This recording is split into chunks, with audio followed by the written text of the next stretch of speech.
So you want to adopt a dog. There's a lot of different things you need to consider. So we're going to go through all of them. One is cost, what kind of breed, and where to get your dog. Owning a dog is such a wonderful experience, so it's definitely something I recommend. What type of dog do you want? There's large, small, young, old, active, guard dogs, hunting dogs. It's really all up to you and what you're looking for in a dog.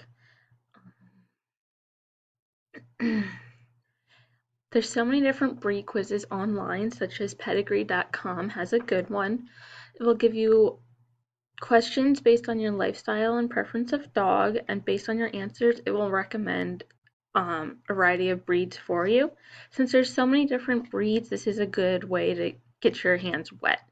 You want an active dog that's more like a Labrador, Australian Shepherd, Westie.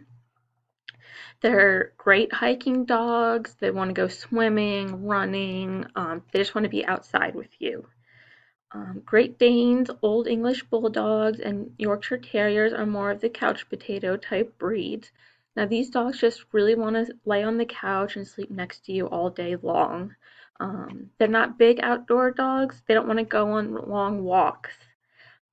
You can get a puppy, an adult, or a senior. Each has their own pros and cons. Puppies are super cute, but adults normally are already potty trained, have all their all their vaccines up to date. Why do you want a dog?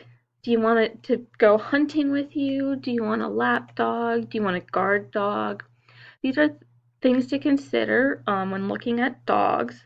There's just so many different breeds. Again, you want one that suits your lifestyle and what you're looking for.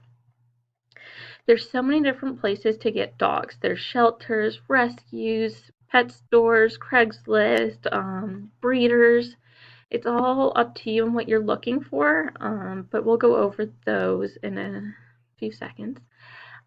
So when you go to a breeder, you generally know the puppy's genetic history. You can see both of the parents. And of course, you're raising a cute little puppy until its old age, so that's quite an experience. Um, Online, such as petfinder.com and Craigslist, just be wary when you look at those. You don't know the history of the dog, its temperament, its health history up to this point. You may need to get it some vaccines. Rescues and shelters are great places to find a new family member. According to the American Humane Society, 2.75 million dogs are euthanized every year out of shelters. So, rescues also pull their animals from shelters occasionally. So, generally, dogs will be spayed and neutered before you take them home. They'll be up to date on all their vaccines. You generally know kind of the background of the dog due to them being in foster homes. Now, I'd never recommend buying a dog at a pet store. These dogs come from puppy mills. So they're generally not very healthy dogs throughout their lifetime. You don't want to support puppy mills. These dogs, the parents are treated very poorly. So, how much will this dog cost you? So, there's cost throughout its lifetime, but there's also the cost of how much this dog will be when you purchase it. Generally, shelters and rescues are the cheaper options, whereas breeders are the most expensive. The veterinarian is going to be the biggest cost from your dog over its lifetime. There's spays, neuters, vaccines. It has to get a yearly physical exam. Emergency care is also very expensive if something happens. Now, your dog needs to be on heartworm and flea and tick preventative throughout the year, especially in this area. So those also add up to the dog's cost during its lifetime, but it's a lot cheaper than paying to fix the problems that's preventing. Food is really up to you and your dog. If your dog needs a special diet, there's prescription diets for all different healthcare purposes. There's dry food and wet food. Your dog may be allergic to a certain protein, so you'd obviously feed them something without that.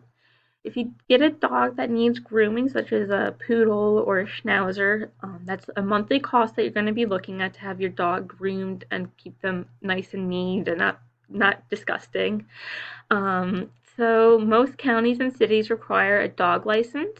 So this just proves to the county that your dog has the rabies vaccine and it is living at your house. In Fairfax County, it's only $10 a year, so it's not too bad of a price. Now, I really wish you luck in finding your new family member. It's such a joy to have a dog in your life and be able to care for it, and the love they give back is so nice and so worth it. So I hope you find your perfect new family member. Thank you.